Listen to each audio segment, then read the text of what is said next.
నాది దొంగ ముఖమా? మీది దొంగ ముఖం, మీ అత్తది దొంగ ముఖం, మీ అమ్మది దొంగ ముఖం, మీ కుటుంబంలో అందరిది దొంగ ముఖం. మీ అమ్మ కడుపు మాడ మీ నోరు పడిపోను. నాది దొంగ ముఖమా? నీ కుటుంబంలో ఒక్కొక్కరి సంగతి చెప్తానేనుగా.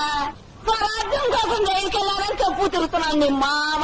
స్వరాజ్యమాడి పాడ ఇత్తడి చెమ్ము కాగేస్తాను, పట్టుకెళ్ళి బొక్కలో దోశ. ఎందుకు నేను నా పొద్దునే ఆమె నేను పోతా పెడతానా పాడి కడతాను. వాళ్ళ కోడంట మన దొడ్డకొచ్చి గుడ్డెట్టిందంట, అది మనం అట్టేసుకు తిందామంట. ఏళ్ళ కోడి నాశనంగాను ఏనాడన్నా కోడి మేకెట్టి చస్తేనా ఆ కోడొచ్చి మన గొడ్డ పాకలో మేసద్ది. పీకలు మొయ్యం వేసి అది కథల్లాక అక్కడ గుడ్డెడితే మన తప్ప.